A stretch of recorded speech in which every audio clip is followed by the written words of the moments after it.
I remember perfectly the first time I got the notification.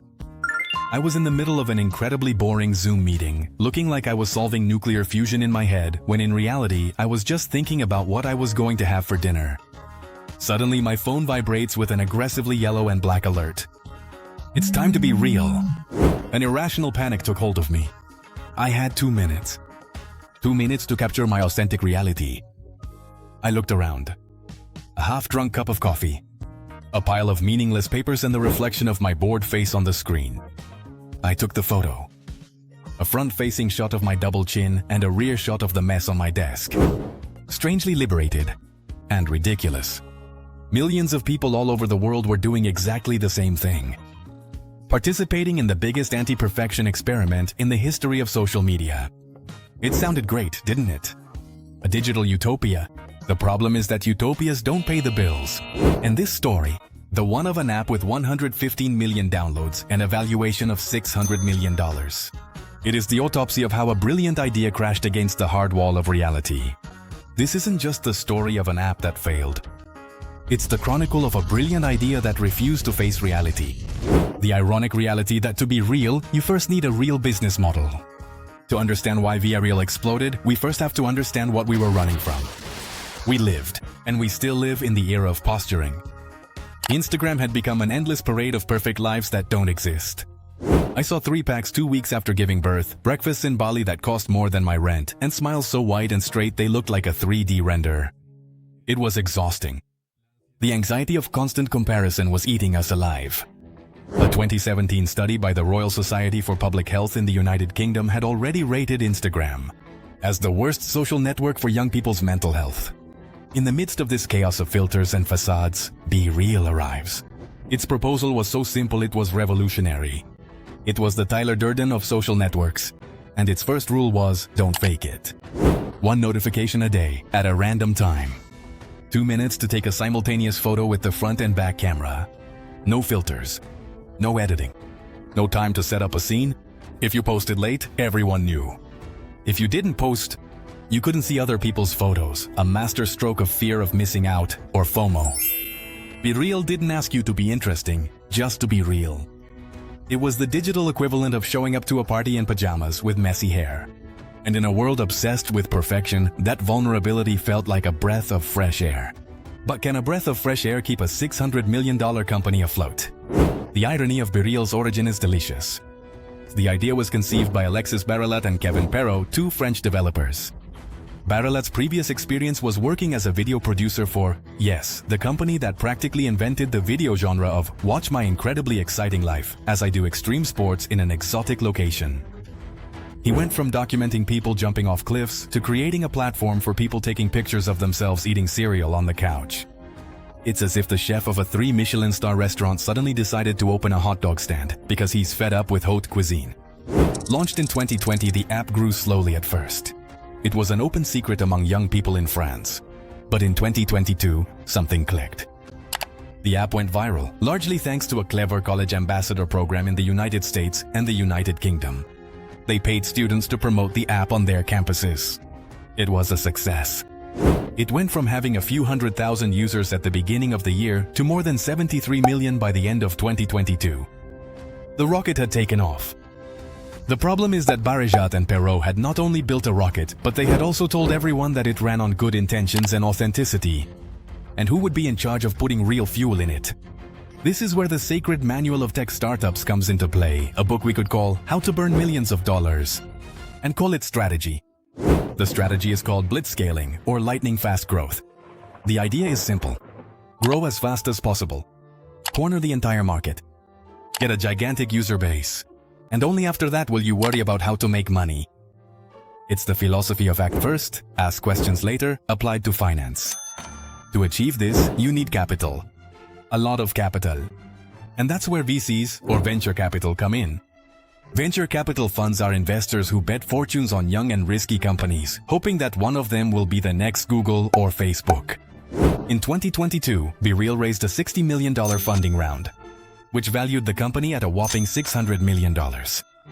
Investors like Andreessen Horowitz and Axel, the same ones who backed Facebook and Spotify, were on board. From the outside, it looked like a resounding success.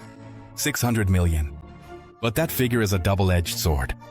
It's not money in the bank, it's a promise. It's a debt to your investors who expect to multiply their money by 10.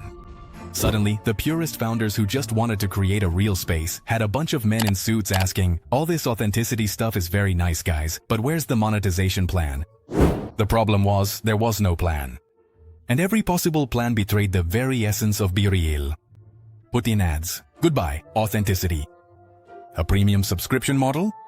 Hello, exclusivity and inequality. Sell user data? Welcome to the dark side. They were trapped in a golden cage they had built themselves. How can you monetize something whose only feature is, precisely, not being commercial? This strategy of growth at all costs is neither new nor exclusive to software. Let's think about the transportation industry with Uber and Lyft. For years, these companies lost billions of dollars. Their strategy? Subsidize every ride so it was artificially cheap.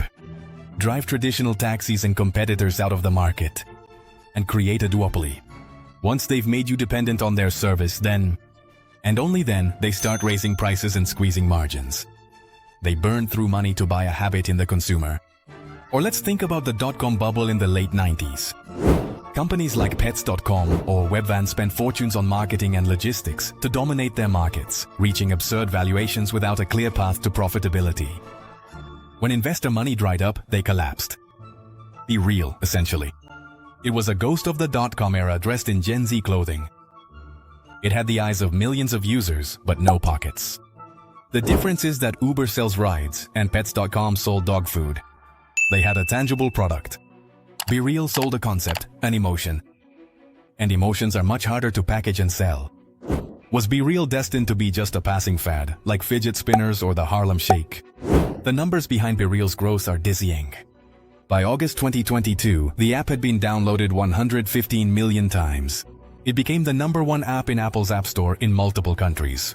It was the topic of conversation everywhere. But like in an episode of CSI, market researchers started to analyze the crime scene and found something worrying. The engagement metrics, the holy grail of social networks, weren't that great. A TechCrunch report revealed a devastating statistic. Even though at its peak it had 73.5 million monthly users, only 9% of Android users opened the app daily, compared to 39% for Instagram. Even worse, a later analysis by the data firm SimilarWeb showed that the number of daily active users had dropped by 61% from its peak.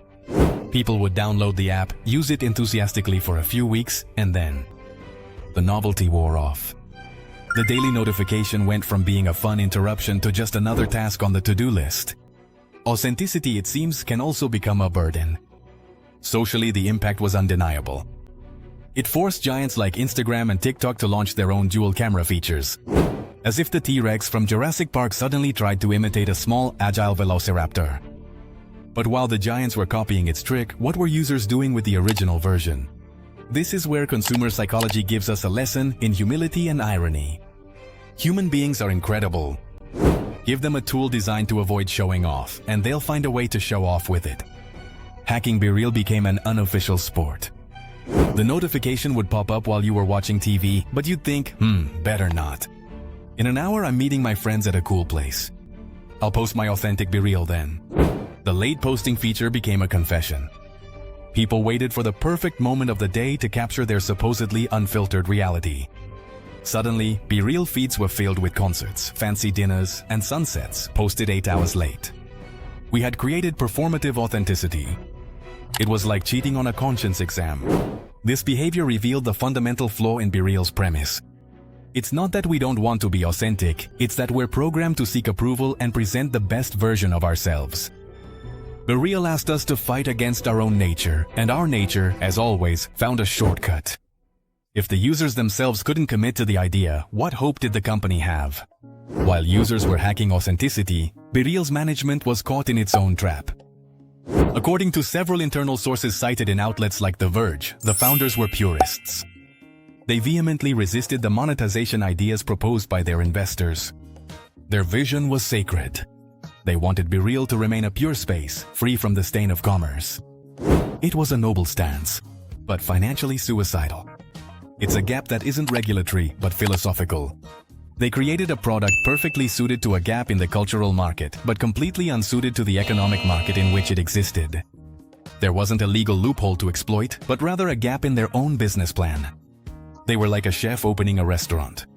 He gets everyone to love his food, but refuses to charge for it because art shouldn't have a price. The problem is that the ingredient suppliers, the waiters, and the owner of the place do want to get paid. For BeReal, their ingredients were the servers, the engineers, and the marketing teams. And their owners, the VCs, wanted their return on investment. With growth stagnating and no revenue, the pressure became unsustainable. What do you do when your only option for survival is to become what you swore to destroy? When a company runs out of ideas to grow or make money, the desperation phase begins.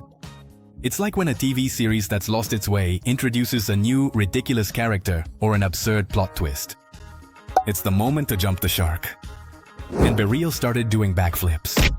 They began introducing new features that completely diluted the original premise. First came Bonus BeReal, the possibility of posting more than once a day if you did it on time. This already broke the rule of a single moment. Then came the integration with Spotify to show what you were listening to. After that, the behind-the-scenes feature, which recorded a few seconds of video before the photo. And the last straw for many purists. Real people and real brands. A feed to follow celebrities and brands. BeReal, the nemesis of influencer culture, was now inviting influencers onto its platform. Each new feature was another nail in the coffin of simplicity. It was a desperate attempt to increase engagement and time spent on the app in order to present more attractive metrics to potential buyers or advertisers. They were dressing up their pure and minimalist concept in the tacky and over-the-top clothes of their competitors. But was it enough to save them from the inevitable end? At the beginning of June 2024, the news was announced. BeReal was acquired by the French video game company Voodoo for 500 million euros. At first glance, it might not seem like a failure. $500 million. But let's remember the $600 million valuation from 2022. In the world of venture capital, selling for less than your last valuation is a sign of defeat. It's a fire sale. And most importantly, to whom? Voodoo is not a company known for its commitment to digital purity. It's a giant in the hyper-casual gaming industry. Those simple and addictive games that flood your screen with ads every 30 seconds. They are the masters of aggressive monetization. Voodoo's acquisition of BeReal is like a Buddhist monastery being bought by a Las Vegas casino. Voodoo has stated that it sees a synergy and plans to introduce monetization to make the app sustainable. In corporate language, that's a euphemism for get ready for ads. The promise of an ad-free space, the pillar on which the entire BeReal castle was built, is about to be demolished. The story of BeReal thus becomes the ultimate tragedy of the digital age. The anti-establishment idea that, in order to survive, had to sell its soul to the very system it opposed. Is there any real alternative left for those seeking a genuine connection? The best alternative to BeReal is simply to be real. No need for a notification to remind you. It's like Neo in the Matrix, realizing that the only way to win is to leave the system, not to find a better hiding place within it. So, what does the future hold for us, and what's the final moral of all this? The moral isn't that being real isn't worth it. The moral is that on the internet, everything comes at a price. And if you don't pay up front, you'll end up paying with your attention, your data, or the purity of the idea you liked so much at first. But now I want to know what you think. And let's be honest, what was the most falsely authentic BeReal you ever posted? While you think about it, I'll leave you here with a video about how Duolingo ruined its own reputation in a masterful way.